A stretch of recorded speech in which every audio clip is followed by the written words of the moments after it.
하나님 아버지께서 오늘 우리에게 주신 말씀은 요한계시록 22장 20절 말씀입니다. 함께 했습니다. 이것들을 증언하신 이가 이르시되 내가 진실로 속히 오리라 하시거늘 아멘. 주 예수여 오시옵소서. 아멘. 오늘은 우리 주 예수 그리스도께서 십자가에 못 박혀 피 흘리심으로 말미암아 죽고 사흘 만에 부활하셨음을 믿고 감사하며 예배하는 그런 부활주일입니다. 우리 주 예수 그리스도 십자가가 주 예수 그리스도의 재림과 깊은 관련이 있듯이 또 우리 주 예수 그리스도의 십자가 부활도 깊은 어떤 영광성을 가지고 있습니다. 우리 주 예수 그리스도 십자가와 부활의 중심에는 우리 주 예수 그리스도의 재림이 있습니다. 우리 주 예수 그리스도의 죽음과 부활과 재림은 서로 떨어질 수 없는 필연적인 관계를 맺고 있어요. 그래서 부활주를 맞아서 하나님 아버지 앞에서 함께 은혜 받을 그 제목을 주 예수 그리스도의 재림과 생명의 부활로 이렇게 삼았습니다. 함께 합니다. 주 예수 그리스도의 재림과 생명의 부활. 십자가가 있어요. 그래서 중요한 사건은 십자가가 있습니다. 십자가가 있고 그 다음에 부활이 있고 그 다음에 재림이 있습니다. 재림이요. 이 중요한 이 셋은 항상 같이 이렇게 움직여 갑니다. 그래서 이 셋 중에 가장 중심이 뭐냐면 예수 그리스도의 재림이다. 재림. 예수 그리스도의 재림은 우리를 다시 오셔서 우리를 데려간다. 우리 영접하러 간다. 그러기 위해서 이 땅에 오셔서 십자가에서 피를 흘리셔야 했고 그 다음에 말씀대로 사흘 만에 부활하셔서 그 다음에 부활하신 다음에 어떻게 했죠? 승천하시고 다시 재림하신 사건이 있다. 이것이 하나님의 구원의 역사예요. 그래서 우리는 부활까지는 많이 얘기하지만 예수님의 재림에 대해서는 많이 얘기 안 해요. 그래서 중심은 뭐냐면 예수님의 재림이 있다. 할렐루야. 그래서 오늘 요한계시록 22장 20절 말씀에 예수님 그러잖아요. 내가 진실로 속히 오리라. 진실로 속히 오리라. 이 말 속히 오리라는 이 예수님의 재림의 약속을 이루시기 위해서 십자가에 피 흘려주시고 부활하시고 다시 예수님 오신다 하는 사건이 여기 담겨져 있어요. 할렐루야. 자, 우리 예수님께서 부활하신 다음에 어떤 일 하셨는가? 첫 번째로 부활하신 예수 그리스도의 참 교육을 보겠어요. 무슨 교육이요? 참 교육을 보겠어요. 우리 예수님께서 죽음을 이기시고 부활하신 후에 제일 먼저 하신 일이 뭔가? 성경에 보니까 모든 성경에 쓴 바 자기에 관한 것을 교육시키는 참 교육을 시켰었다. 이렇게 성경은 기록하고 있어요. 그 말씀이 누가복음 24장 25절. 함께 볼까요? 24장 25절서부터 27절 봅니다. 이르시되 미련하고 선지자들이 말한 모든 것을 마음에 더디 믿는 자들이여 그리스도가 이런 고난을 받고 자기 영광에 들어가야 할 것이 아니냐 하시고 이에 모세와 모든 선지자의 글로 시작하여 모든 성경에 쓴 바 자기에 관한 것을 자세히 설명하십니다. 어떻게 해요? 자세히 설명하십니다. 누구 고난이래? 그리스도의 고난, 그리스도의 고난. 그리스도께서 고난을 받으시고 그 다음에 부활하시고 영광. 그래서 예수님께 영광에 들어가신다는 그 영광은 크게 보면 예수님의 부활과 성천과 재림까지 이렇게 포괄적으로 볼 수가 있어요. 그래서 예수님께서 모세의 글, 모든 선지자의 글, 그다음 모든 성경에 쓴 바 자기에 관한, 예수님께 관한 것을 자세히 설명하셨어요. 언제요? 부활하신 다음에. 이게 톱니스라니까요. 우리 주 예수 그리스도께서 죽음을 이기시고 부활하신 후에 하늘의 천군 천사들과 함께 부활의 기쁨을 만큼 누리는 천국 잔치를 열린 게 아니에요. 우리는 부활의 아침이라 해서 그냥 여기다 상을 푹 펴놓고 계란도 갖다 놓고 어떤 데는 떡도 갖다 놓고 지난해는 떡도 보내주고 오늘은 떡도 안 보내주고 왜 부활의 기쁨을 나누자 이거예요. 떡으로 이제 계란으로 뭐 이렇게 해요. 근데 예수님께서는 부활하신 다음에 그런 일이 없었다는 거예요. 참 신기하죠? 아니라 우리 주 예수 그리스도의 십자가의 죽음의 죽음의 그 슬픔에 잠겨서 엠마오로 자기 동네 고향으로 돌아가는 두 제자에게 나타나셔서 모든 성경에 기록되어 있는 주 예수 그리스도 비밀을 자세히 설명해 주고 있어요. 오늘 대한민국에 있는 교회뿐만 아니라 전 세계가 예수님의 부활을 감사하고 찬양하고 축제의 분위기가 넘쳐나야 되는데 코로나19라는 이 망령된 귀신 때문에 꼼짝 못하고 몇몇 이렇게 나누고 있는 것을 보면 마음 아프죠. 근데 과연 우리 예수님처럼 모든 성경에 기록되어 있는 우리 주 예수 그리스도에 관한 것, 그 비밀을 자세히 나누는 교회는 얼마나 될까 하는 생각을 잠시 가져봐요. 우리 주 예수 그리스도께서 죽음을 이기시고 부활하시니 제일 먼저 하신 일은 뭐라고요? 모든 성경으로 참교육을 시켰다 했죠. 그 내용은 우리 주 예수 그리스도의 십자가의 고난, 그 예수님의 그 영광, 예수님의 부활, 장차 오실 재림까지 포함해서 이런 말씀을 가르쳤다는 겁니다. 우리 주 예수 그리스도의 십자가와 영광의 중심이 이미 구약 성경에 밭에 감춘 부화처럼 비밀로 감추었던 것을 하나하나 다 캐내어서 예수님의 십자가 부활을 나누는 제자들에게 직접 이렇게 찾아가셔서 함께 동행하시며 그들의 그 내용을 자세히 그들의 마음판에 팍팍 새겨주셨어요.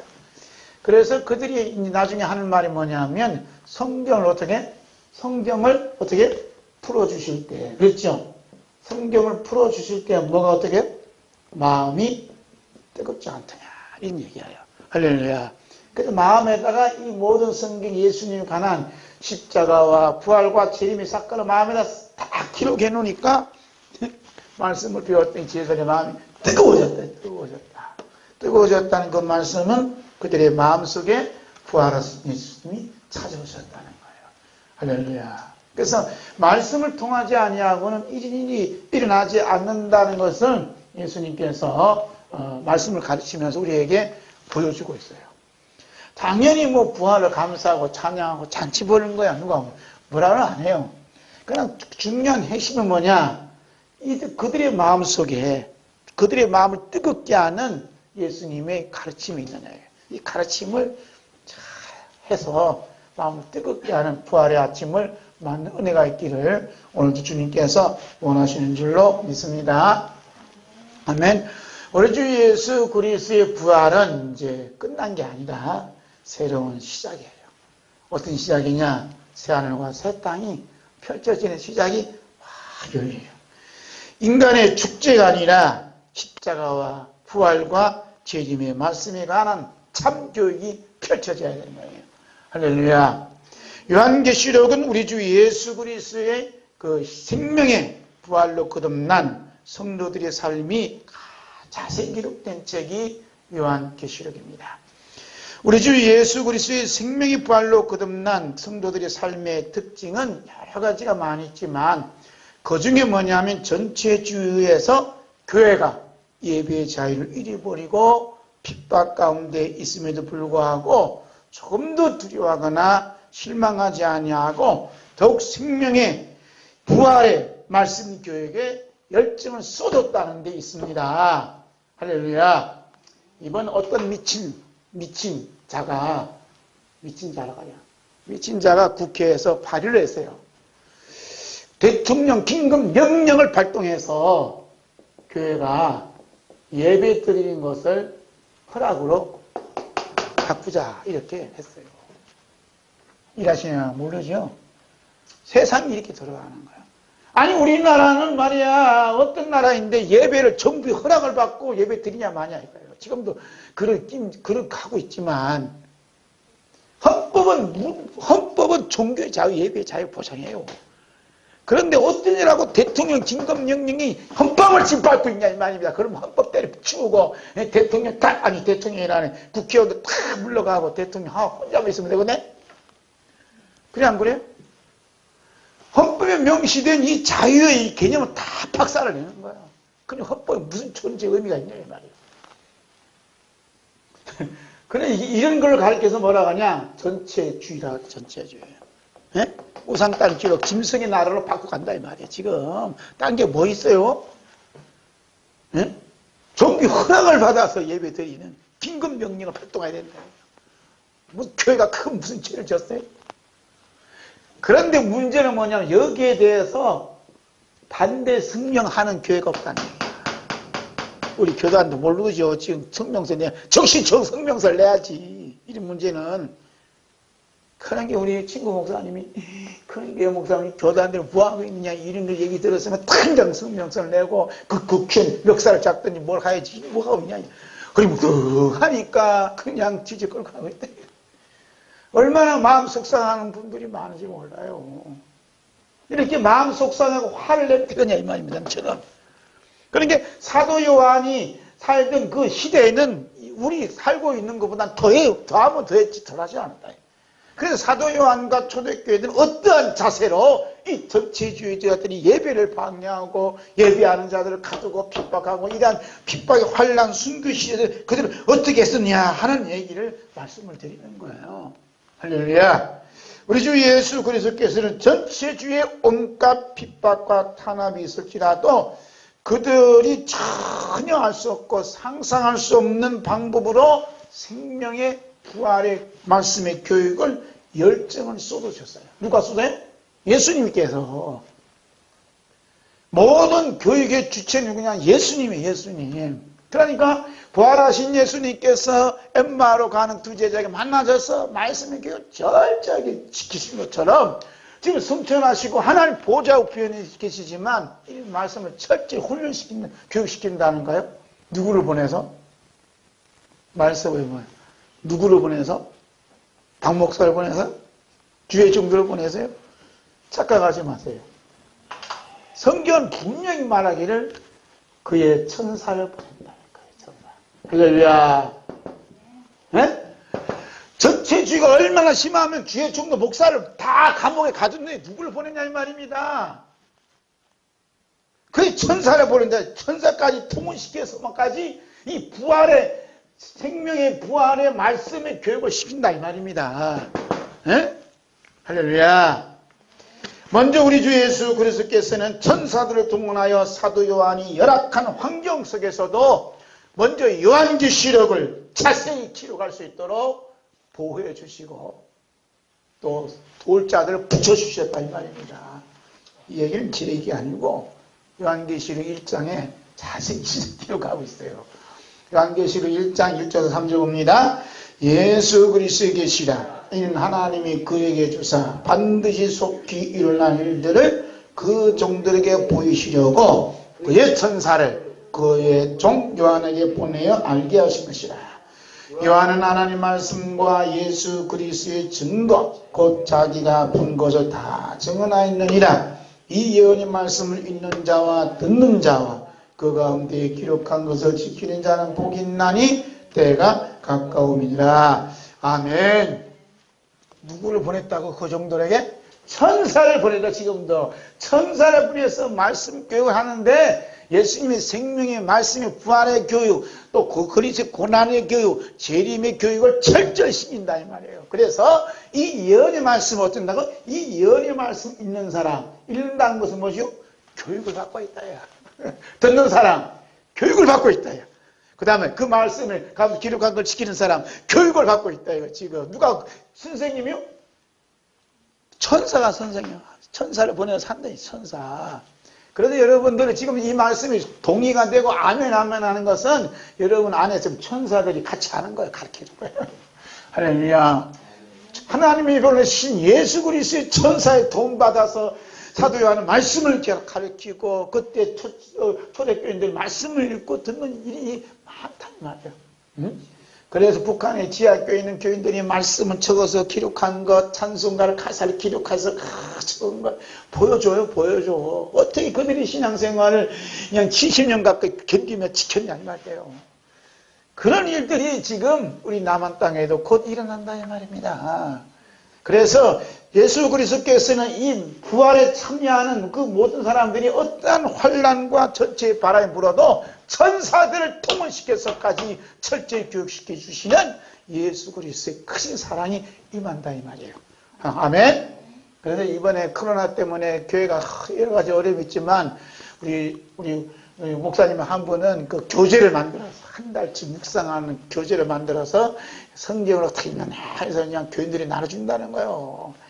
코로나가 없으면 일을 이렇게 만들 시간이 없는데 코로나 때문에 성경을 공부하고 주석을 공부하고 이렇게 해서 공부할 시간이 많아갖고 그냥 잘 만들더라고. 그래서 저랑 그냥 띠동갑이요. 띠동갑 얼마나 이야기를 재밌게 잘하고 하는가. 목사님하고 이야기하면 통한다고. 말씀을 잘해요. 이런 사람들이 누구냐? 천사를 보내서 말씀을 훈련시킨대. 그래 성도들도 그 말씀을 기록한 거 다 읽고 묵상하고 감사 기도 제목을 다 써서 감사하고 하는 일이 벌어져요. 그래서 천사들을 하나님께서는 예수님께서 천사를 보내어 말씀을 훈련시키는 모습을 우리는 여기서 보고 있습니다. 오늘도 우리 주 예수 그리스도께서 동일한 방법으로 주의 천사를 사랑하는 한국교회와 성도들에게 보내어 십자가와 부활과 재림의 말씀에 참 교육에 열정을 쏟고 있습니다. 아멘. 두 번째는 이제 보혜사 성령님을 보내시면서까지 참 교육을 시켜서요.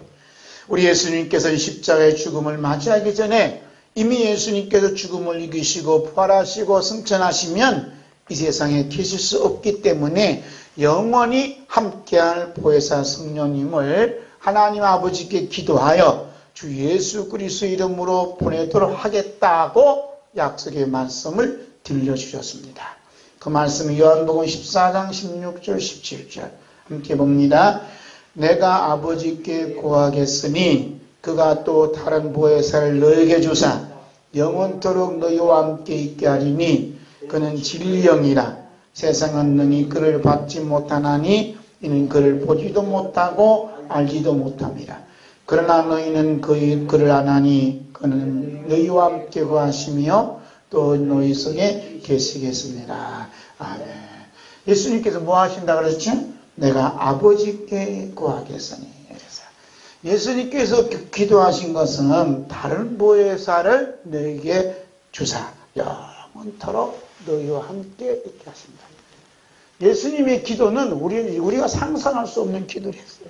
예수님 기도, 보혜사 성령님을 어떤 성령이며 보혜사 성령님을 우리에게 보내주셔서 영원토록 함께 있게 하시고 그 다음에 우리 안에 거하시도록 하시겠다. 우리 속에. 그리고 우리 속에 누가 계세요? 보혜사 성령님 계세요. 다 같이 보혜사 성령님 시작. 보혜사 성령님. 그 보혜사 성령님 우리 안에 계셔서 뭘 하셔요? 우리 스승이 되어주셔서 예수님께서 부활하신 후에 모든 성경에 쓴 바 예수님에 관한 걸 가르쳐 주셨듯이 보혜사 성령님이 우리 안에 계시면 다 가르쳐 주셔요. 할렐루야. 그 말씀이 요한복음 14장 24절서부터 봐요. 나를 사랑하지 아니한 자는 내 말을 지키지 아니하나니 너희가 듣는 말은 내 말이 아니요 나를 보내신 아버지의 말씀이니라. 내가 아직 너희와 함께 있어서 이 말을 너희에게 하였거니와 보혜사 곧 아버지께서 내 이름으로 보내신 성령 그가 너희에게 모든 것을 가르치고 내가 너희에게 말한 모든 것을 생각나게 하시리라. 아멘. 그래서 지금 예수님께서 지금 기도로 보혜사 성령님이 거하시는 그런 성도들과 주의 종들에게 생각나게 하는 거죠. 모든 것을 가르치고 내가 너에게 말한 모든 것을 생각나게 하는 가르치고 생각나게 하는 누가? 보혜사 성령님이. 그래서 보혜사 성령님이 우리에게 거하신다는 얘기는 이미 우리 안에 예수님의 부활의 생명이 우리 안에 있다라는 것을 말해주는 거예요. 아멘. 그래서 보혜사 성령님 오시면 뭘 가르친다고요? 예수님의 십자가를 가르치고 예수님의 부활을 가르치고 예수님의 재림을 가르쳤다. 할렐루야. 얼마나 감사해요? 여러분은 부에서 성령 여러분 안에 계세요? 여러분 안에 계시네요. 항상 생각나게, 말씀도 생각나게 해주시고, 너 이대로 하면 너 잘못하고 미리 생각나게 해주셔서 준비, 일 못하게 만들고, 말씀도 생각나게 하지만 여러 가지 사사건건 모든 일이 생각나게 해주셔서 우리를 생명의 길로, 그 다음에 구원의 길로, 축복의 길로 인도하신 줄로 믿습니다. 그러니까 성령께서 하신 그 말씀에 참 귀를 기울여야 돼요. 귀를 기울여야 돼요. 우리 친구 목사님하고 이제 얘기하는데, 제가 이렇게 요한계시록 22장 갖고 이렇게 합니다. 제가 모르면 주님 가르쳐 주세요. 그러면 주님께서 가르쳐 주신다고 하네요. 아, 그래요? 그래요? 그래서 지금 이 요한계시록 22장 20절 말씀 가지고 부활절 설교하고 있어요. 가르쳐 주셔서. 할렐루야. 가르쳐 주신다. 물어보면 가르쳐 주세요. 자, 그 다음에 요한복음 15장 26절 27절 봅니다. 내가 아버지께로부터 내게 보낼 보혜사 곧 아버지께로부터 나오시는 진리의 성령이 오실 때에 그가 나를 증언할 것이요 하실 것이요 너희도 처음부터 나와 함께 있었으므로 증언하였느니라.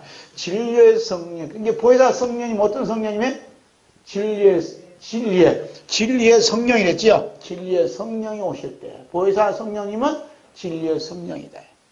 누구를 증언해요? 예수님을 증언한다. 할렐루야. 그래서 예수님이 증언한다는 것은 예수님의 십자가를 증언하고 예수님의 부활을 증언하고 또 예수님의 재림을 증언한다. 이거 빠지면 안 돼요. 그래서 보혜사 성령님은 항상 예수님을 증언하는 자로 우리에게 가르쳐 주십니다. 자, 하나님 아버지께서 예수님의 기도를 받으시고 주 예수 그리스도 이름으로 보혜사 성령 임한 자들을 구약 성경에서는 이렇게 표현해요. 내 마음이 합한 목자들이다. 이렇게 표현합니다. 그 말씀 예레미야 3장 13절에서 15절 함께 봅니다. 너는 오직 내 죄를 자복하라. 이는 내 하나님 여호와를 배반하고 내 길로 달려 이방인 데리고 나아가 모든 푸른 나무 아래로 가서 내 목소리를 듣지 아니하였음이니라. 여호와의 말씀이니라. 여호와의 말씀이니라. 배역한 자식들아 돌아오라. 나는 너희 남편입니다. 내가 너희를 성읍에서 하나와 족속 중에서 둘을 택하여 너희를 시온으로 데려오겠고 내가 또 내 마음에 합한 목자들을 내게 주리니 그들이 지식과 명철로 너희를 양육하리라. 아멘. 내 마음에 합한 목자를 붙인다. 그래서 성읍에서 어떻게? 성읍에서 하나 족속들을 택하여 하나님 마음에 합한 목자를 붙여주신다. 이렇게 말씀을 해요. 우리 교인 숫자는 매우 적지만 오늘 설교할 그 설교 내용을 100명 이상이 이미 다 들었어요. 읽었어요. 인터넷에 올리니까 다 읽고 함께 은혜를 나누고 있습니다. 그 중에 이제 이스라엘에서 이제 선교 활동하다가 국내에 들어온 목사님 계신데 이분은 이단에 대한 전문가예요. 우리 총회에서도 또 다른 교단에서도 알아주는 유명한 분이에요. 그래서 목사님의 설교는 그냥 뭐 거미줄의 똥에서 이렇게 거미줄이 나오는 것처럼 줄줄줄 나와서 좋대요. 그런가요? 난 보고 있는데. 네? 그래서 이 말씀이 살아서 역사하신대. 네? 그래서 지식과 명철이 말씀을 갖게 되면 하나님께서 꼭 사람을 붙여주셔서 그 말씀을 읽든지 듣든지 지키도록 은혜 베풀어 주셔요. 할렐루야. 그래서 우리 이 말씀을 듣는 분이 많아요. 자, 두 번째로 생명의 부활의 뿌리를 봅니다. 우리 주 예수 그리스도의 죽음을 이기신 생명의 부활의 뿌리는 우리 주 예수 그리스도께서 가시면과 쓰시고 흘리신 피에 있어요. 십자가에서 못 박힘으로 말미암아 흘리신 피가 우리 생명의 부활의 뿌리가 됩니다. 채찍에 맞아 흘리신 피와 창에 찔림받아 흘리신 피. 따라서 우리 주 예수 그리스도의 피가 없는 곳에는 생명의 부활도 없습니다. 오늘 우리 주 예수 그리스도의 부활을 찬양하고 설교하고 기도하는 가운데 만약에 생명의 부활의 뿌리인 우리 주 예수 그리스도의 피가 없다면 그 부활이 수상하지 않겠어요? 자, 요한계시록 5장 9절서 10절 말씀입니다. 그들이 새 노래를 불러 이르되 두루마리를 가지시고 그 인봉을 빼기 합당하시도다. 일찍이 죽임을 당하사 각 족속과 방언과 백성과 나라 가운데서 사람들을 피로 사서 하나님께 드리시고 그들로 우리 하나님 앞에서 나라와 제사장들을 삼으셨으니 그들이 땅에서 왕노하리로다 하더라. 아멘. 이 말씀 가운데 보면 일찍이 죽임을 당하사, 이 말씀은 예수님의 십자가의 죽음과 부활을 말씀하는 거예요. 할렐루야. 그래서 사람들을 사서 하나님께 드리시고 이 말씀을 해요. 그러니까 일찍이 죽임을 당하사 그 사람들을 다 족속의 땅에서 사서 사람들 사서 그래요? 사람들 뭐로 사서요? 피로 사서. 예수님께서 피로 사서. 나 같은 죄인이 뭔데 예수님께서 피로 사서 누구한테 드려줬어요? 하나님께 드려시고 그랬어요. 그러니까 예수님의 부활을 말씀하면서 예수님이 피를 말씀하지 않는다는 것은 그 부활이 수상하다 이 말이야. 우리 주 예수 그리스도의 죽음을 이기시고 부활하심을 믿는 성도들은 일찍이 죽임을 당하사 자신들 피로 사서 하나님께 드리시는 우리 주 예수 그리스도의 십자가 흘리신 피를 잊을 수가 없어요. 아멘. 그 예수님이 십자가 흘리신 피를 늘 사랑하고 늘 고백해야 돼요. 우리 몸에 피가 부족하면 병들 죽듯이 우리의 영의 삶에서 영적인 삶 속에서 예수님 피가 부족하니까 병들고 죽고 이렇게 된 거야. 그러므로 우리 예수님 피는 영원히 다르잖아. 우리 주 예수 그리스도께서 사도 요한에게 오늘 본문 말씀 다시 한번 봐요. 이것들을 증언하시니까 이르시되 내가 진실로 속히 오리라 라고 말씀하셨을 때 사도 요한이 뭐라고 하답하죠? 즉시 아멘 주 예수여 오시옵소서라고 말씀을 해요. 아멘 주 예수여 오시옵소서라고 말씀해요. 보라 내가 속히 오리라. 이 말씀 아셔야 돼요. 한번 해봐요. 보라 내가 속히 오리라. 아멘. 네? 보라 내가 속히 오리라. 반응이 없으시네. 그랬더니 사도 요한이 뭐라고 한다고요? 아멘 주 예수여 오시옵소서. 마라나타 그래. 마라나타 아마나나타. 그러니까 다 보시라고요. 이제 보라고. 보라 내가 속히 오리라 하신 말씀을 하신 분이 누구예요? 부활하신 예수님. 할렐루야.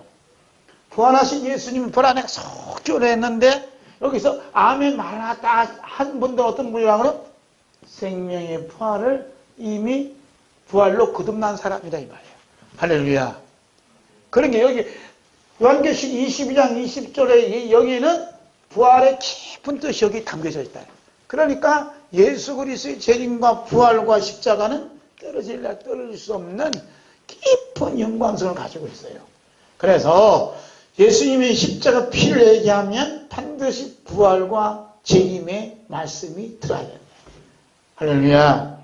우리 주 예수 그리스도의 생명의 부활로 거듭났다는 그 의미가 어디냐면 아멘 마라나타의 말씀 속에 고백 속에 포함됐다. 왜냐하면 다시 오시는 예수님의 그 예수 그리스도의 영접을 받을 수 있는 성도는 반드시 우리 주 예수 그리스도의 생명의 부활로 거듭나야 하기 때문에 그렇습니다. 할렐루야. 우리 주 예수 그리스도의 생명의 부활로 거듭난 자는 반드시 우리 주 예수 그리스도와 함께 십자가의 죽음에 참여한 자예요. 그러니까 아멘 마라나타라는 이 고백 속에 예수님의 생명의 부활에 참여했단 말이에요. 그죠?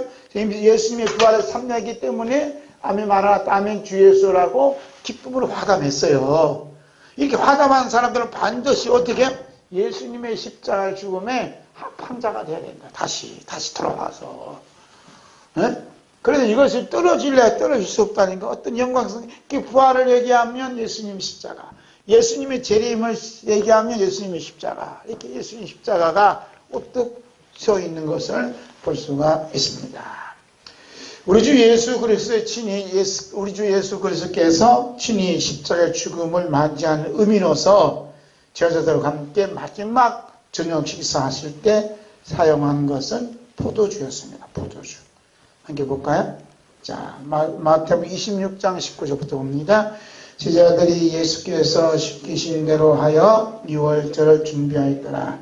저물 때 예수께서 12제자와 함께 앉으셨더니 그들이 먹을 때에 이르시되 내가 진실로 너희에게 이르노니 너희 중에 한 사람이 나를 팔리라 하시니 그들이 몹시 근심하여 각각 여짜오되 주여 나는 아니지요. 대답하여 이르시되 나와 함께 그릇에 손을 넣는 그가 나를 팔리라. 인자는 자기에 대하여 기록된 대로 가거니와 인자를 파는 그 사람에게는 화가 있으리로다. 그 사람은 차라리 나 태어나지 아니하였더라면 제게 좋을 뻔하였느니라. 예수를 파는 유다가 대답하이로되 랍비여 나는 아니지요. 대답하시되 네가 말하였도다 하시니라.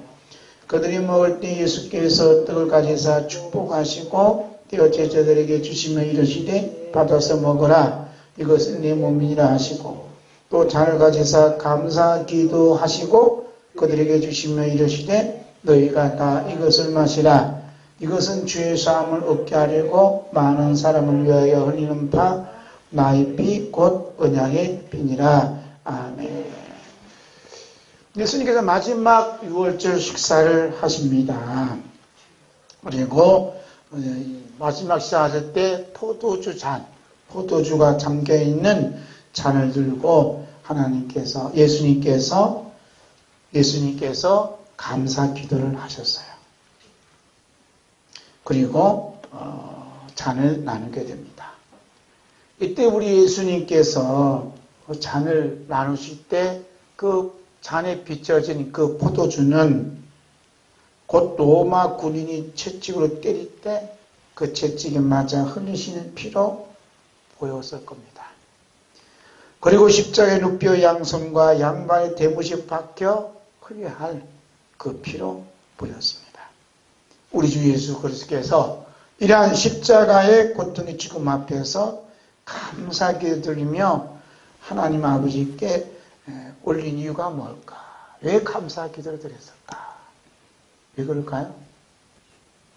그 이유는 생명의 부활의 뿌리가 예수님의 피였기 때문에 그래요. 그 말씀이 마태복음 26장 28절 함께 봅니다.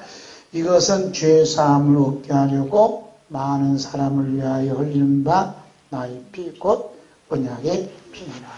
아멘. 이 포도주 이게 성만찬 하잖아요. 성만찬인데 이 포도주가 예수님께서 보시는 눈에 비치는 것은 피로 봤다. 피. 그래서 포도주 잔을 들고 예수님 감사의 기도를 드렸다.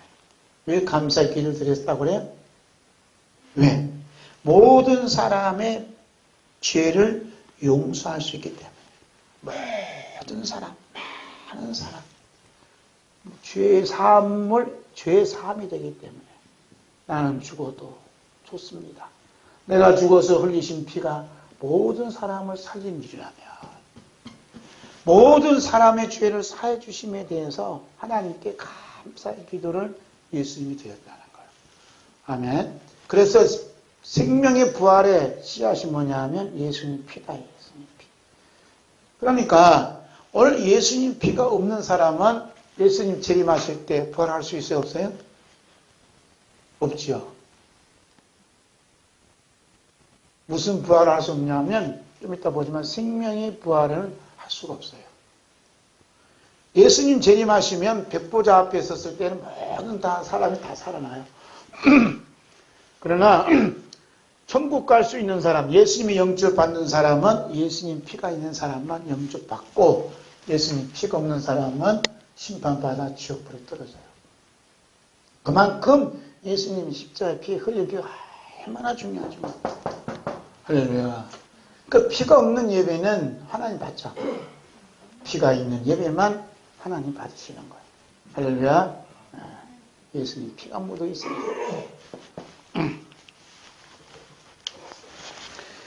포도주에 담긴 세 가지 비밀을 보겠어요. 세 번째로, 여러분은 포도의 그 역사는 얼마나 되었을 것 같아요? 수수께끼. 1번 우리가 먹는 쌀이 역사가 깊다. 2번 포도주 안 먹어서 사니까, 포도 안 없어서 사니까 포도가 농사의 역사가 깊다. 몇 번이요? 성경에 보면 2번이 2번. 포도가 역사가 깊어요. 포도가. 노아 홍수 후에 최초의 농산물이 뭐냐면 포도예요. 포도. 노아는 홍수의 재앙이 몰려간 후에 제일 먼저 무슨 농사를 지었냐? 포도 농사를 지었어요.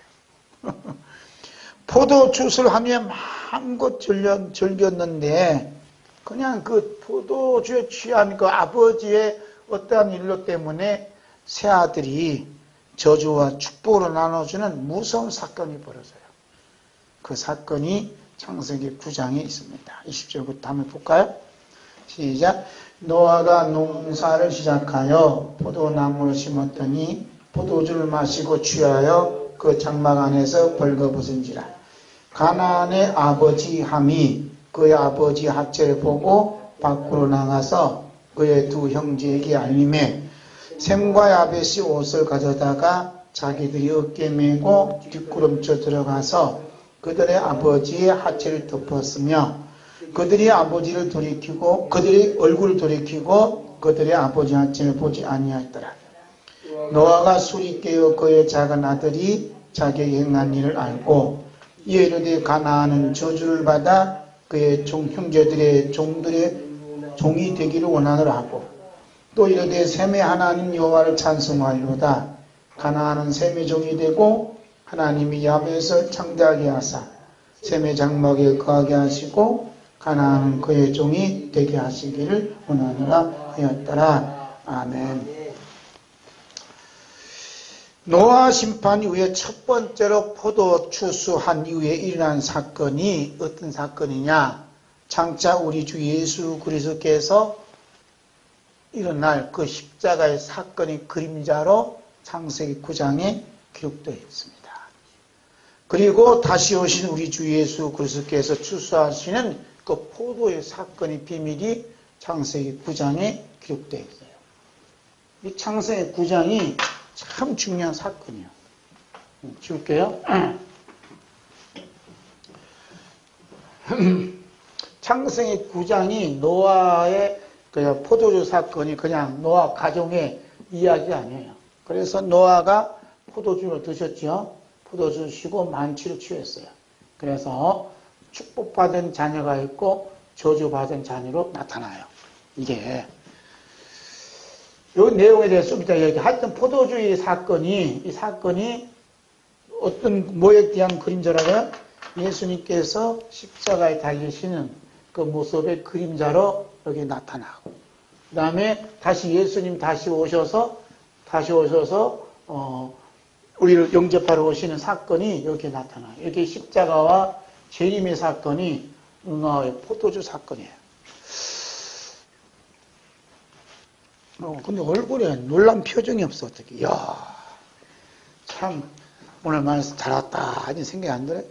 예? 하기 안 하고 뭐 유튜브 방송, 안 보지 참. 십자가의 사건과 예수님의 십자가 그 사건이 창세기 9장에 자세히 비밀로 담겨져 있다니까요. 할렐루야. 예? 십자가, 요한계시 22장이야, 재림의 사건은. 이 십자가 사건입니다. 자, 첫 번째로 이제 쥐약의 민낯을 보여. 포도주 담긴 비밀의 첫 번째예요. 창세기 9장 20절에서 27절 읽었어요. 그 다음에 요한복음 19장 23절 한번 읽을까요? 23절 함께 읽습니다. 군인들이 예수를 십자가에 못 박고 그 옷을 취하여 네 깃에 나눠 각각 한 깃씩 얻고 속옷도 취하니 이 속옷은 호지 아니하고 위에서 통으로 짠 것이다. 뭘 취했다 그래? 예수님의 속옷을 취했다. 속옷을 취했다는 얘기는 예수님이 완전 벌거숭이겠다. 지금 노아 할아버지도 어떻게 벌거숭이에 취해갖고 옷을 홀딱 벗어버렸어요. 홀딱 벗어버렸어요. 예수님은 십자가에 달렸어요. 달리는데 예수님이 로마 국민들이 옷을 홀딱 벗겨버렸어요. 이게 이제 죄악의 이게 민낯이라요, 민낯. 수치라요. 여기도 수치라요. 부끄럽니다. 심각한 일이 벌어져요. 우리는 예수님 십자가 하면 여러 가지 하지만 속옷이 벗겨졌다는 얘기는 잘 안 하잖아요. 민망스러워서. 수치스러운 예수님에게 부끄러움이 뭐냐면 우리 죄악의 민낯이라예요. 그 죄악의 민낯을 이제 노아를 통해서 미리 보여줬다.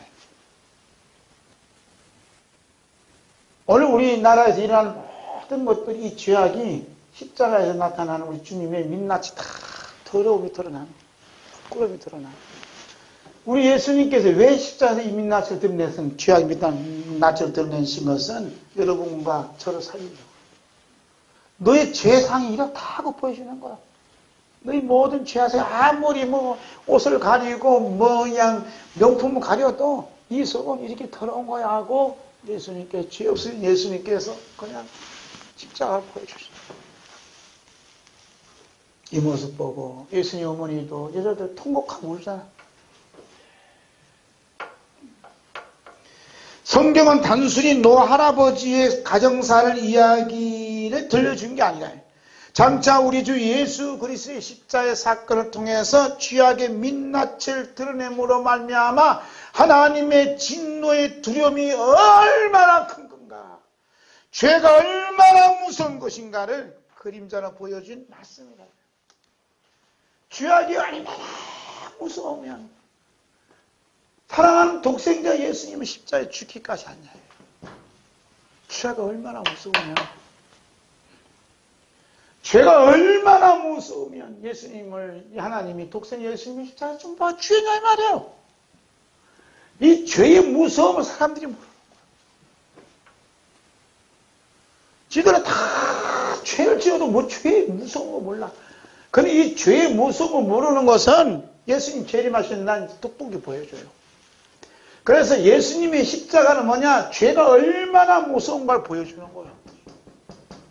아유, 십자가에 달려졌네. 칠지 짜시면 말고, 이 죄가 얼마나 무서우면 예수님을, 하나님이 하나밖에 없는 독생자 십자가에 죽기까지 하냐.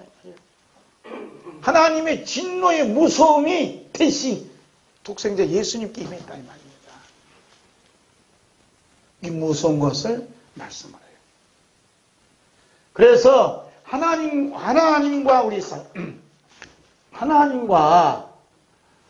우리 사이, 이 죄인이잖아요. 죄인 사이에 누가 등장하냐면 예수님이 딱 등장하신다예요. 할렐루야. 예수님이 등장하지 않으면 우리는 하나님 만날 수 없어요. 하나님하고 이 죄인이에요, 죄인. 그래서 어떤 분이 이제 전화로 저한테 상담한다고 하는데 자꾸 하나님하고 자기하고 얘기하더라고. 하나님 어쩌고 하나님 어쩌고 하나님 자꾸 얘기하는데 다 얘기 들어보니까 예수님이 안 계셔. 예수님이 안 계세요. 그래서 죄송하지만, 말을 끊어서 죄송하지만 목사님 말씀하시는데 예수님이 안 계시네요. 하나님은 우리하고 1대1 만나주시지 않아요. 예수 그리스도를 통하지 않는 하나님은 너무 많아요. 그 얘기하면 한없고. 그래서 성령님께서 바울사를 통해서 하나님과 우리 인간 사이, 죄인 사이에 중보자가 계시다는 것을 분명히 알려주셨어요.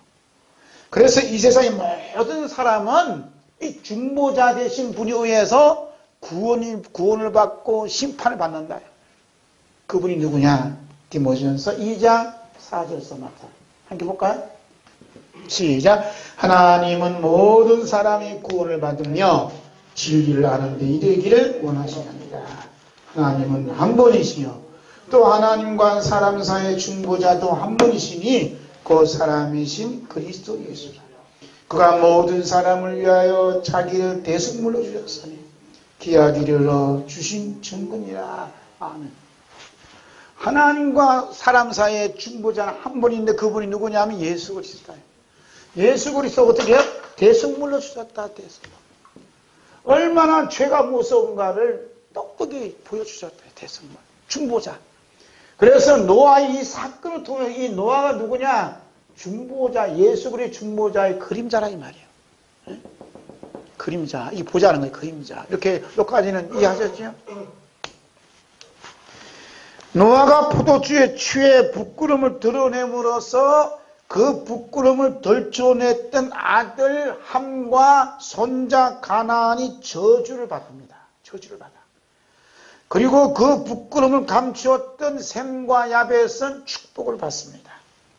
노아와 자녀 간의 관계에서만 보면 전적인 책임은 아버지인 노아에게 있지 않겠어요? 아버지가 왜 이렇게 그냥 노망이 들어갖고 포도주 작작 드시지 포도주 취해갖고 벌거벗어 우리 자식들이 이렇게 저주받게 만드냐고 막 이렇게 얘기할 수 있어요. 그런데 저주와 축복의 주인이 누구냐 하면 아버지가 아니고 하나님이죠. 하나님께서 저주와 축복이 되시기 때문에 하나님과 이 자녀들 관계 속에서 누가 등장하느냐? 노아라는 아버지가 중보자로 나타났다. 그러므로 노아는 장차 이 세상의 모든 죄악의 민낯을 십자가에서 보여주신 우리 주 예수 그리스도의 그림자로서 중보자의 역할의 사명을 감당한 것뿐이에요. 그러니까 노아가 포도주에 취해 온갖 부끄러움을 드러낸 것은 우리 주 예수 그리스도께서 모든 사람을 대신하여 십자가에 못 박혀 달리실 때 속옷이 벗겨지기까지 온갖 죄악의 민낯을 드러낸 것에 그림자 역할을 감당했다 이 말이에요. 따라서 노아의 두 아들이 어떤 행동을 취하나 볼까요? 23절 보겠습니다. 셈과 야벳이 옷을 가져다가 자기들의 어깨에 메고 뒷걸음쳐 들어가서 그들의 아버지 하체를 덮었으며 그들이 얼굴을 돌이키고 그들의 아버지 하체를 보지 아니하느니라. 아멘. 이 말씀 속에는 셈과 야벳의 의로운 행동을 드러내고자 기록된 게 아니에요.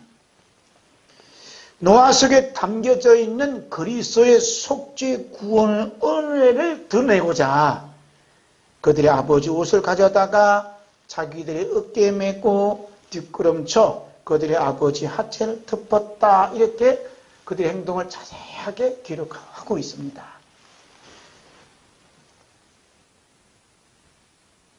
이렇게 하는 게 다 좀 딱딱하죠? 자, 보세요. 여기 축복받은 사람 뭐야? 축복받은 사람은 누구요?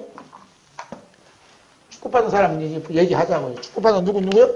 셈과 야벳이요. 셈이란 말이야. 나중에 셈이 하나님하고 이제 찬양을 해요. 그러면 이 셈과 야벳이 옷을 가졌다가 뒷걸음쳐 아버지 하체를 가렸다고 하는 이들이 의로운 행동을 보고 축복해 준다 아니다 이 말이에요. 응? 그걸 뭘 봤느냐? 이들이 행동을 취한 건 뭐냐면 옷을 취했다. 이 옷이 누구냐면 노아의 옷이에요. 아버지 옷이라고. 그러니까 지금 이 셈과 야벳이 뭐냐면 아버지가 저렇게 추한 모습으로 가려진 것은 그걸 본 게 아니라 옷을 취했다는 것은 우리가 이 사건이 뭐냐 홍수 후의 사건이거든요. 우리가 이렇게 살 수 있었던 것은 아버지의 믿음 때문에 우리가 살 수 있었다 하는 걸 고백을 해요. 다음 주에 믿음에 대한 이야기죠. 아버지의 믿음. 이 아버지의 믿음이 어떤 믿음이냐면 예수 그리스도의 십자가 흘리신 피에 그 은혜로 우리는 구원받았다는 거예요. 할렐루야. 지금 우리 입장에서 보면 셈과 야벳의 입장에서는 홍수에서 우리가 구원받은 홍수에 떠내려가서 그냥 그 홍수 빠져서 멸망받아야 되는데 그 멸망받지 않고 구원받는 것은 누구 믿음 때문에? 아버지의 믿음 때문에 구원받았다. 그 구원받은 그 은혜를 이 셈과 야벳은 잊을 수가 없어요. 그러니까 아버지는 육신이 그 아버지 어떤 그 이상의 의미를 담고 있기 때문에 아버지가 무슨 어떤 일을 하든 그게 개념이 없어요. 그래서 그 은혜의 사랑으로 덮어버렸단 말이에요. 그런데 저주받은 함은 뭐예요? 함과 가나안은 어떤 게? 형, 아버지 홀딱벗었어 하고 얘기했다 이거예요. 이게 홀딱벗었다 얘기했다, 일러 바쳤다는 얘기는 뭐냐 하면 뭘 기억 못해? 홍수로부터 구원받은 아버지의 믿음을, 아버지의 공로를 잊어버린 거예요. 그러면서 뭐라 하느냐? 육의 눈으로, 육을 본 거야. 그 육에서 난 자 어떤 게? 육을 낳기 때문에 이 사람들은 다 죽어요. 이 사건이 벌어졌다. 그래서 우리로 말하면 예수님께서 십자가에 흘리신 그 피의 사랑과 용서와 공로를 잊어버린 거고, 잊어버린 자는 꼴레꼴레하고 일러 바친다 이 말이에요. 이런 무슨 일이 오늘 우리 주변에 일어나고 있다는 겁니다. 이것이 오늘 예수 그리스도의 십자가의 부활과 재림에 깊은 연관이 있다는 거예요. 야, 우리 예수님께서 지금 사망이고 부활하셨습니다. 찬양합니다. 감사합니다. 그런데 속에는 일러 바치는 일들이 많다니요. 죄 용서하는 일이 없다. 쉽게 실망하고 좌절과 절망 가운데 빠졌다. 그러면서 무슨 부활 찬양을 해요.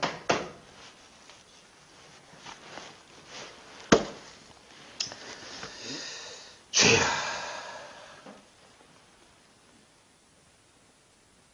셈과 야벳의 입장에서 보면 자신들의 홍수 심판에서 구원받을 수 있었던 것은 아버지의 믿음이었음을 행동으로 고백하고 있습니다. 그 행동이 뭐냐면 아버지의 수치를 가져줬다는 거예요. 그러나 함과 그의 아들 가나안 입장에서 보면 자신들이 홍수 심판에서 구원받아 살고 있으니 아버지의 믿음이 결과물이라는 것을 전혀 기억하지 못함으로 말미암아 아버지도 별 수 없는 우리와 같은 인간인 것을 폭로시키는 행동을 취했어요. 아버지 노아는 술이 깬 후에 자신의 부끄러움을 감춰주었던 셈과 야벳을 바라보며 셈의 하나님 여호와를 찬양하며 축복하고 있습니다. 이게 중요한 거예요. 노아가 셈의 하나님이에요. 셈의 하나님. 야, 네 그렇게 나를 그렇게 내 허물을 덮어줬냐? 고맙다. 이렇게 얘기 안 하고 셈의 하나님을 찬양했다는 거예요. 그러니까 셈의 하나님을 찬양했다는 얘기 뭐냐면 우리 주 예수 그리스도의 십자가의 구속의 사건이 여기에 숨겨져 있다는 것을 말씀하고 있습니다. 아멘. 동시에 이제 어떻게 되냐면 자신의 부끄러움을 드러냈던 함과 가나안은 저주하죠. 저주. 그 모습이 창세기 9장 24절에서 27절 볼까요? 시작. 노아가 술이 깨어 그의 작은 아들이 자기에게 행한 일을 알고 이에 이르되 가나안은 저주를 받아 그 형제의 종들의 종이 되기를 원하노라 하고 또 이르되 셈의 하나님 여호와를 찬송하리로다. 가나안은 셈의 종이 되고 하나님이 야벳을 창대하게 하사 셈의 장막에 거하게 하시고 가나안은 그의 종이 되게 하시기 원하노라 하였더라. 아멘. 노아의 포도주 사건이 셈과 야벳은 축복이 되었지만 함과 가나안은 저주가 되었습니다.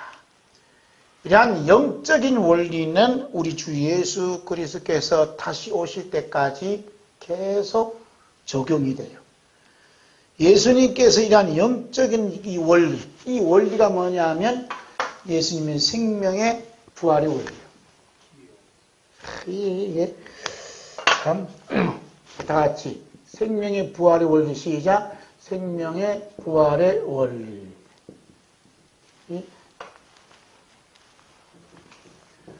예수님의 생명의 부활의 원리. 다시 한번 시작. 예수님의 생명의 부활의 원리가 뭐냐? 이게 금방 생각나서 말씀드립니다. 이게 영적인 원리거든요. 생명의 부활의 원리가 뭐냐? 그러니까 우리가 예수님 다시 오시고 그럼 우리는 부활에 참여합니다. 예수님은 부활에 첫 열매가 되서 우리는 부활에 첫 열 붙은 자입니다. 아무리 설교해도 가슴이 와닿지 않죠. 그래서 어쩌다고. 그게 붙어 있게 하고 그 부활 첫 열매 되신 예수님 부활에 붙어 있는 사건이 뭐냐 하는 것을 예수님이 가르쳐 주셨어요.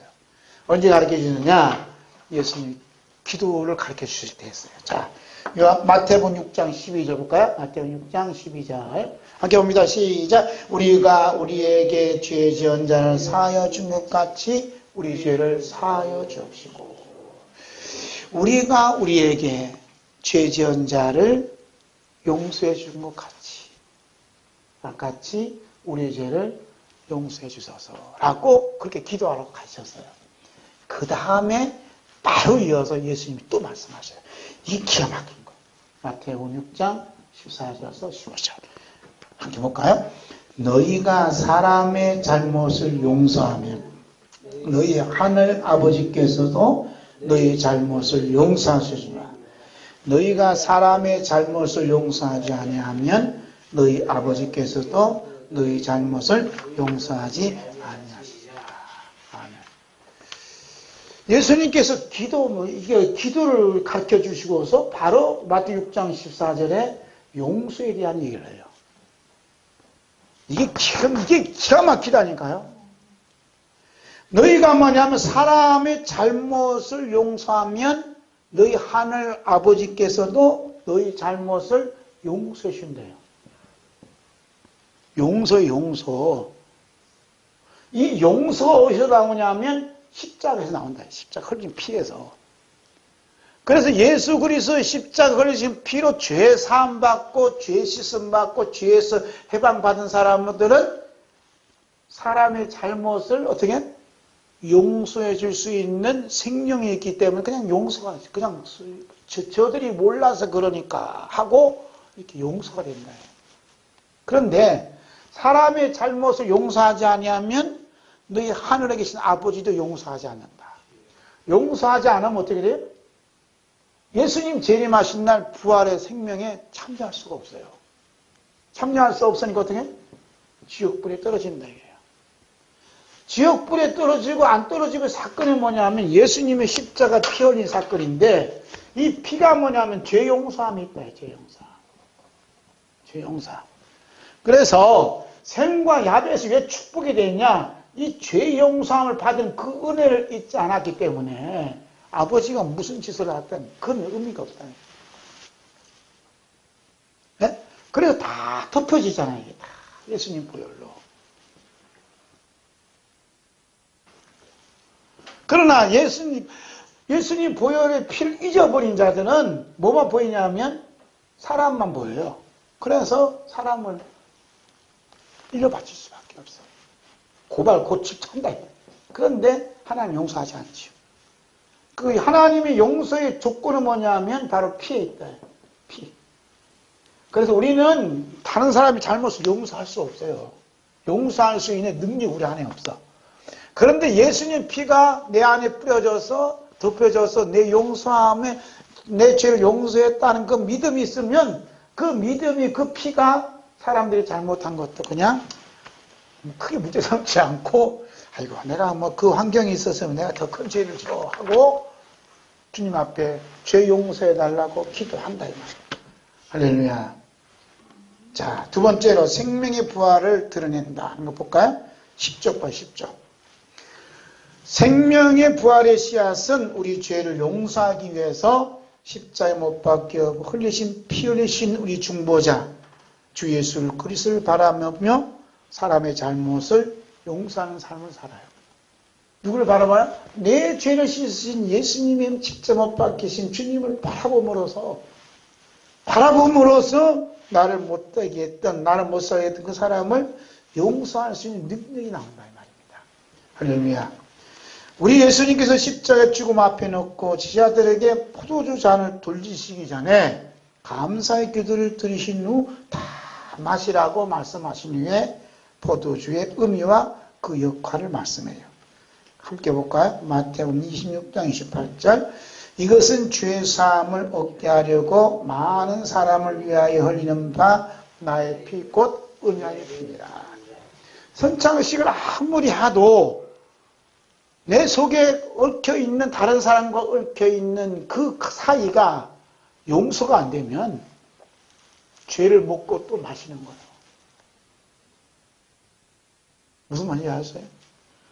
주의 몸을 분별치 못하고 먹고 마신 자는 또 죄를 먹는다잖아요. 먹고 마신다잖아요. 그러니까 이게 우리 사람과의 관계가 얼마나 중요한지 몰라. 그래서 예수님이 재림에 가까우면 가까울수록 뭐 한다 그래? 불법이 성함으로 사랑이 식어진다. 불법이. 사랑이 식어져요. 그런데 생명의 부활에 참여하는 사람들은 사랑이 뜨거워져요. 더더욱 힘든 일이 벌어지니까. 아멘. 그래서 예수님께서 포도주 잔을 따르면서 제자들이 마시라. 다 마셨어요. 마시라는 그 포도주의 능력, 의미는 뭐냐 하면 내가 이 모든 죄를 짊어지고 가는 것처럼, 이 죄를 지고 것처럼 너희들도 그러한 삶을 살아야 된다라고 십자가의 삶을 제시했다는 말이에요. 할렐루야. 그래서 이것은 죄 사함을 얻게 하려고 많은 사람을 위하여 흘리는 피, 나의 피, 언약의 피다. 그 피를 너희도 마셨으면 어떻게?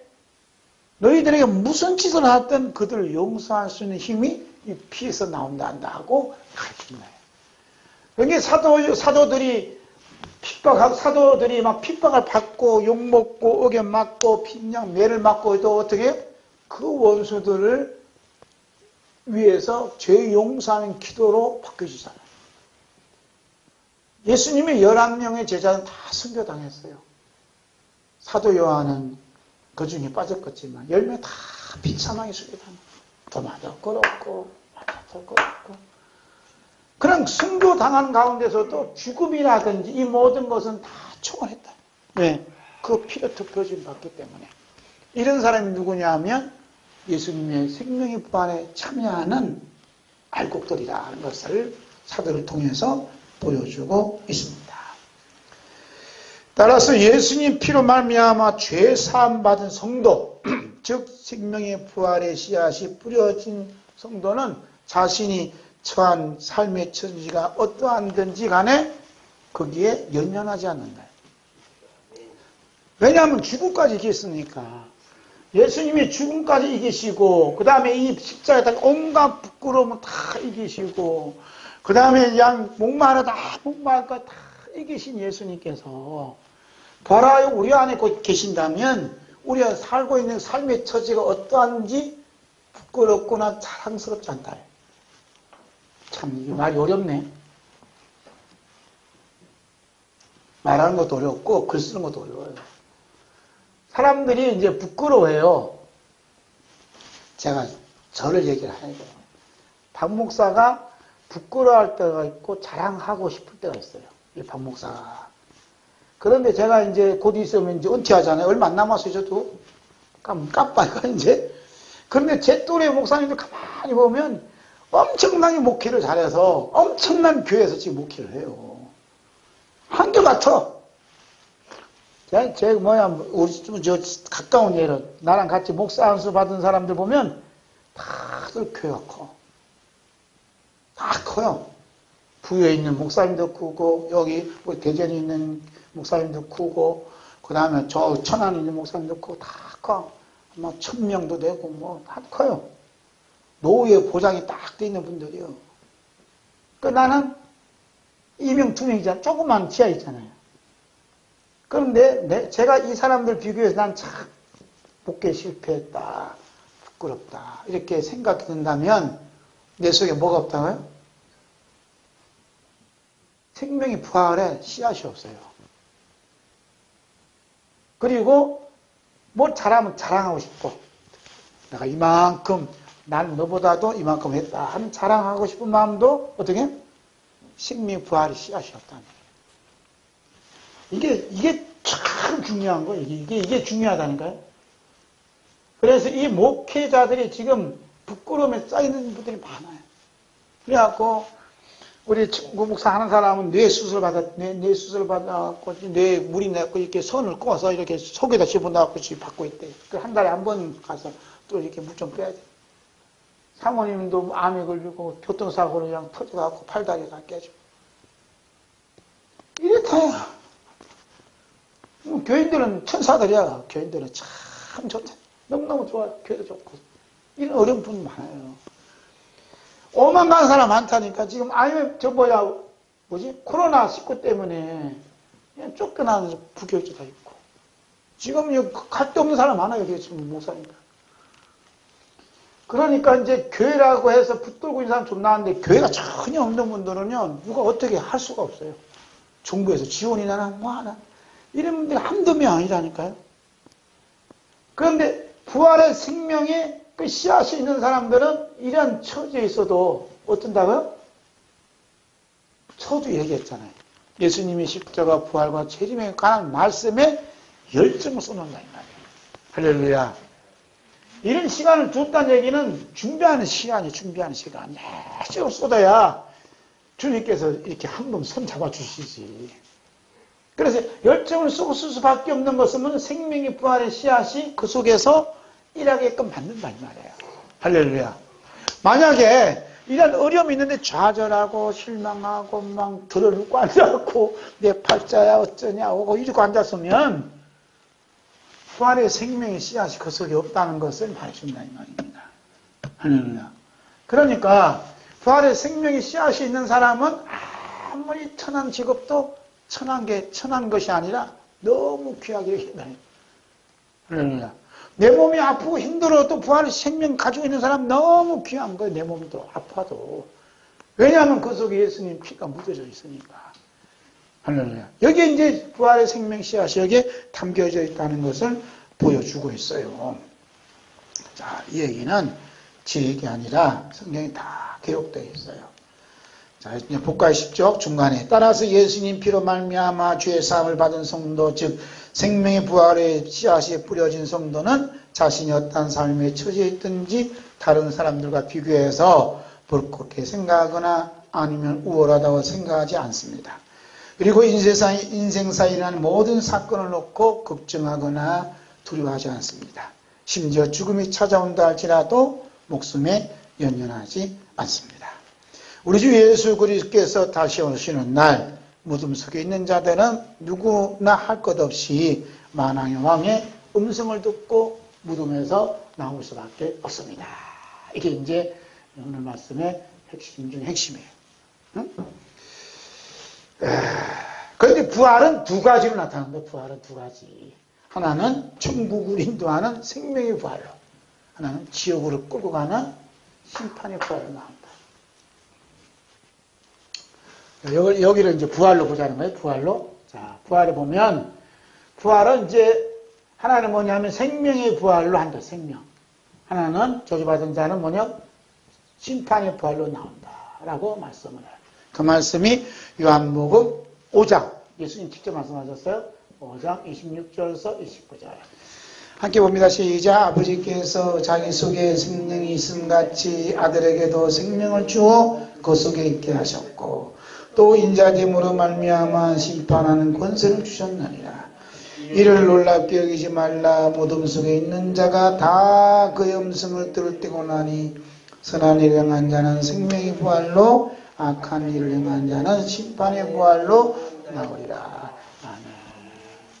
생명의 부활로 나오는 자는 어떤 사람이라 하냐면 선한 일을 행했다 그래요. 공부해요. 선한 일을 행했다 그러고 심판의 부활로 이런 사람은 악한 일을 행했다. 그러니까 선한 일과 악한 일을 행했다는 그것이 부활의 씨앗이야. 부활. 예수님 오신 날은 대림하신 분이 반드시 바다에서 죽든 길 가다 죽든 다 천년 전에 사람 다 해놔서 예수님 복받아 백보다 주면 다 써서 자기 행한 대로 책에 기록된 다 심판받아요. 그런데 선한 일 행한 사람들은 뭐라고 하냐면 생명의 부활로 나온다. 선한 일이 뭐죠? 선한 일은 예수님 피밖에 없어요. 아멘. 그래서 선한 일을 행한 사람들, 선한 일 행한 사람 뭐냐면 예수님께서 십자가 흘리신 피로 죄 사함 받았구나, 죄 용서함 받았구나, 죄에서 해방받았다 하고 믿는 행동이 뭐냐? 선한 일이죠, 선한 일. 할렐루야. 그리고 악한 일은 뭐냐면 예수님 피가 없어요. 자기 행함만 자기 피가 있어요. 예수님 피가 아니라 자기 피가 있는 사람들은 심판의 부활로 나와 지옥불에 떨어진다는 것을 말씀하고 있습니다. 11절, 예수님께서는 생명의 부활로 드러내는 자는 선한 일 행한 자라고 말씀하셨습니다. 예수님께서 말씀하신 선한 일 행함은 우리 주 예수 그리스도께서 십자가를 지신 피로 씻음받은 행함이요, 예수님의 피로 죄에서 해방받은 행함입니다. 예수님의 피의 상징이 바로 예수님께서 마지막 시사하실 때 나눠줬던 잔에 담긴 포도주였습니다. 그러므로 예수님께서 다시 오셔서 출소하시는 포도는 생명의 부활로 드러내는 선한 일을 행한 자를 말씀합니다. 그 말씀이 요한계시록 7장 14절. 함께 볼까요? 내가 말하기를 내 주여 당신이 하시나이다 하니 그가 나에게 이르되 이는 큰 환난에서 나오는 자들인데 어린 양의 피에 그 옷을 씻어 희게 하느니라. 뭐 배워? 어린 양의 피에 그 옷을 씻어 희게 한 사람들이 나온다. 환난에서. 그 어린 양의 피로 씻음 받는 게 뭐냐? 이게 가장 선한 행위다 이거예요. 할렐루야. 그 다음에 요한계시록 12장 11절 봅니다. 또 우리 형제들이 어린 양의 피와 적은한 말씀으로서 그를 이겼으니 그들은 죽기까지 자기들의 생명을 아끼지 아니하였다. 우리 형제들이 어린 양의 피와 그러잖아요. 어린 양의 피로 샀다. 그래서 어린 양의 피로 시선 받은 사람들은 적은한 말씀으로 짐승 악마들을 이기고 그 다음에 자기들이 죽기까지 자기들의 생명을 아끼지 않았다는 것은 목숨에 연연하지 않았다. 할렐루야. 이것이 뭐냐? 바로 선한 일을 행한 자가 생명의 부활로 나온 자의 모습이 요한계시록 12장 11절, 그 다음에 7장 14절 이렇게 기록되어 있다 이 말입니다. 할렐루야. 자, 그 다음에 마지막 다시 오실 예수님의 사랑의 눈빛. 두 번째 의미는, 포도주 의미는 다시 오실 예수님의 사랑의 눈빛이에요. 다시 오실 예수님의 사랑의 눈빛. 요한계시록 22장 20절 다시 한번 봅니다. 이것들을 증언하시니가 이르시되 내가 진실로 속히 오리라 하시거늘 아멘 주 예수여 오시옵소서 라고 말씀하셨는데, 죽음을 이기시고 부활하신 예수님의 사랑의 눈빛이 부딪혔다. 그래서 부딪혀서 나오는 고백이 뭐냐면 아멘 주 예수에 오시옵소서라고 했다. 왜 지웠지?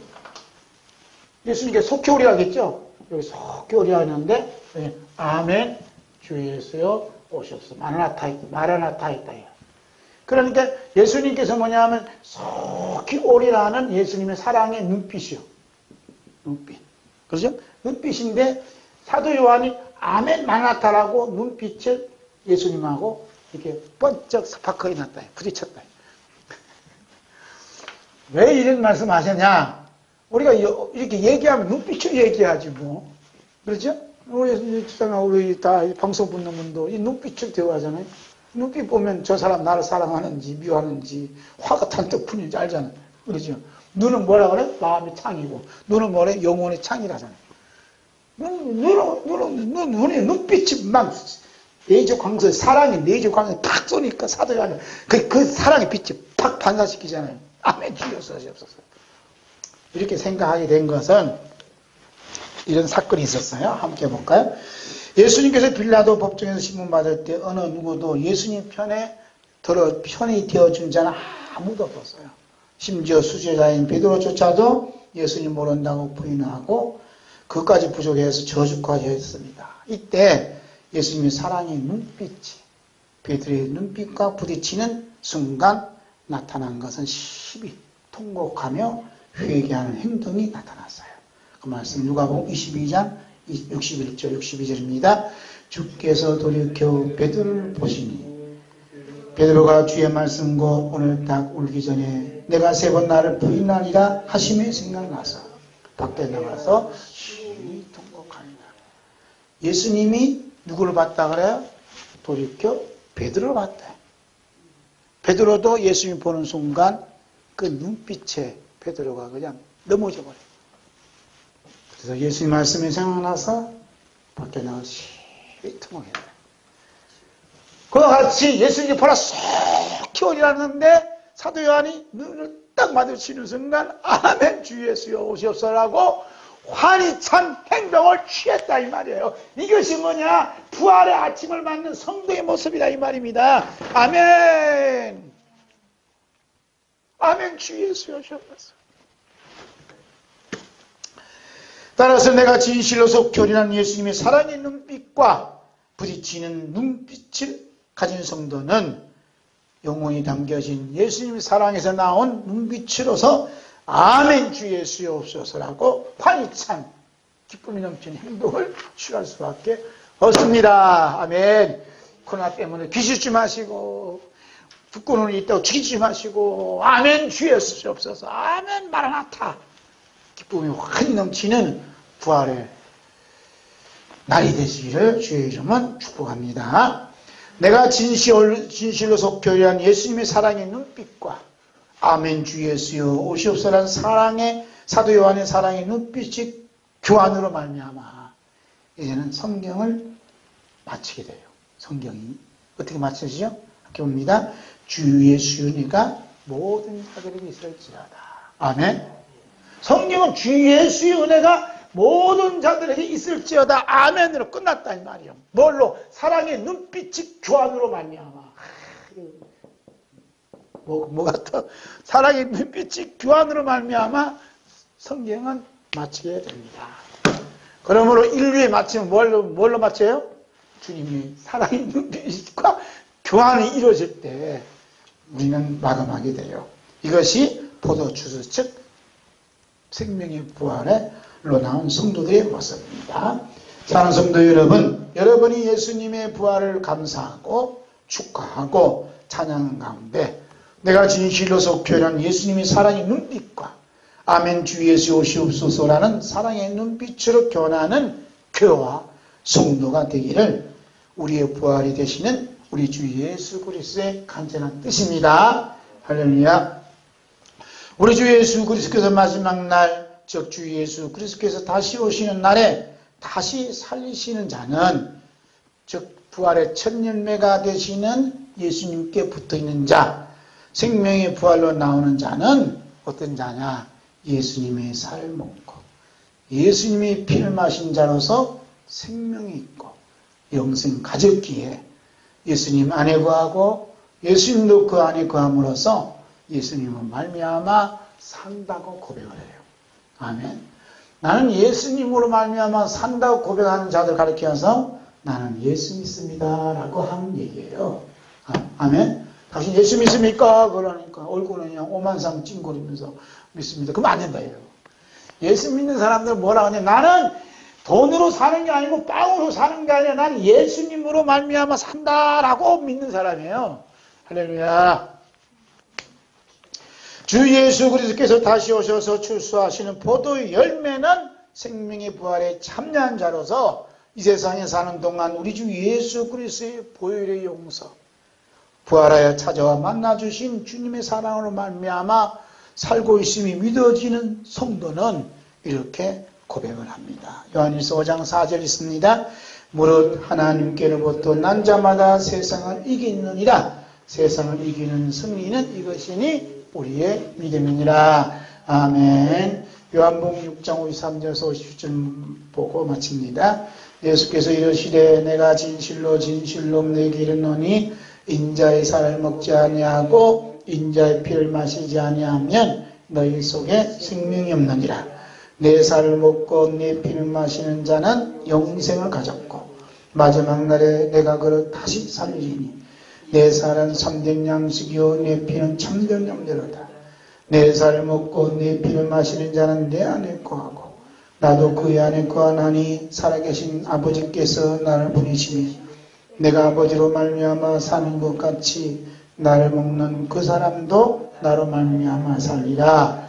아멘. 마라나타.